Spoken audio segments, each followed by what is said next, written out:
नमस्कार किसान भाइयों, स्वागत है आप सभी का हमारे YouTube चैनल उन्नत किसान में।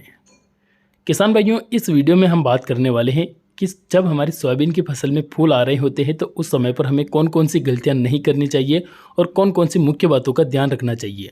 तो इस वीडियो में हम इसी टॉपिक के ऊपर पूरी डिटेल के साथ में बात करेंगे। अगर आप भी अपनी सोयाबीन की फसल से अच्छी पैदावार निकालना चाहते हैं तो इस वीडियो को अंत तक देखिएगा, क्योंकि इस वीडियो में दी गई जानकारी आपकी सोयाबीन की फसल में पैदावार बढ़ाने का ही काम करेगी। तो वीडियो को अंत तक देखिए और वीडियो शुरू करें उससे पहले जो भी किसान भाई हमारे इस चैनल पर पहली बार पधारे हैं उनसे मेरा हाथ जोड़कर सविनय निवेदन रहेगा कि चैनल को सबसे पहले आप नीचे स्क्रीन पर दिए लाल अक्षर के सब्सक्राइब बटन को दबाकर चैनल को फटाफट सब्सक्राइब कर दीजिए। साथ ही उसके पास में एक घंटी के निशान को भी ऑल पर दबा दीजिए ताकि आगे भी आपको हमारे चैनल पर नई नई जानकारियाँ देखने को मिलती रहें।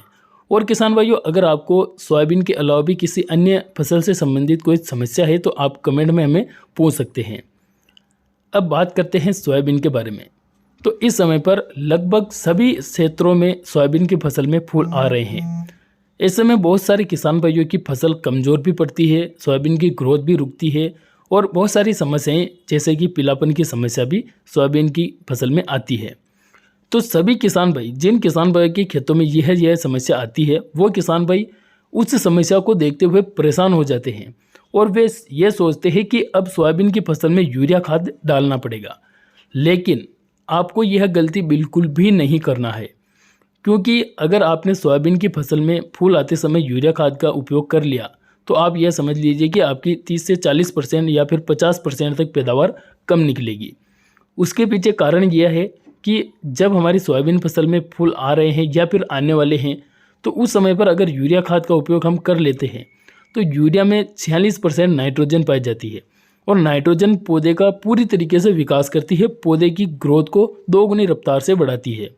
तो अगर सोयाबीन फसल में फूल आते समय इसका उपयोग कर लिया जाए तो यह सोयाबीन की ग्रोथ को बढ़ाने का काम करने लग जाएगा और सोयाबीन का पौधा अपनी ग्रोथ पर ध्यान देगा। साथ ही साथ जो फूल विकसित हो रहे हैं उन फूलों का विकास होना बंद हो जाएगा और वो हार्मोन्स भी अनएक्टिव हो जाएंगे। ऐसे में आपकी सोयाबीन की फसल में फूलों की संख्या धीरे धीरे घटती जाएगी और जो फूल हैं वो भी झड़ने की कगार पर आ जाएंगे। तो आपको फूल आते समय बिल्कुल भी इस खाद का उपयोग नहीं करना है। अब फूल आते समय कुछ और सावधानियां हैं जिनके बारे में अगर बात करें तो अगर आपकी सोयाबीन फसल में 40 से 50% फूल आ रहे हैं तो आप उस समय पर किसी कीटनाशक का स्प्रे ना करें, क्योंकि कीटनाशक अगर सिस्टमेटिक कीटनाशक का स्प्रे किया जाता है तो वह पौधे को जहरीला करती है, पौधे के अंदर सिस्टमेटिक तरीके से काम करती है, तो उससे हाई टेम्परेचर की वजह से फूल झड़ने की समस्या आ सकती है। तो आप या तो 5 से 10% फ्लोरिंग पर स्प्रे कर सकते हैं या फिर कहीं कहीं पर फलियां बनना शुरू हो जाए उस समय पर स्प्रे करें तो आपको अच्छा रिजल्ट देखने को मिलेगा। तो ये कुछ सावधानियां हैं। इसके अलावा आप फ्लोरिंग स्टेज में 0 बाउंड 34 का स्प्रे कर सकते हैं, जिससे कि फलियों का ज़्यादा विकास हो, फूलों का अच्छा विकास हो, फूल झड़ने की समस्या भी रुके, पौधे को अंदरूनी ताकत भी मिले। तो आप 0 बाउंड 34 का स्प्रे कर सकते हैं। और अधिक जानकारी आपको चाहिए तो आप कमेंट करके पूछ सकते हैं, हम आपको उसी समय पर जानकारी प्रोवाइड जरूर कराएंगे। अगर कोई किसान भाई हमसे कांटेक्ट करना चाहता है तो नीचे स्क्रीन पर नीचे डिस्क्रिप्शन में नंबर है, आप वहां पर व्हाट्सएप के माध्यम से हमें मैसेज कर सकते हैं। चलिए मिलते हैं अगले वीडियो में, तब तक के लिए धन्यवाद। जय जवान जय किसान।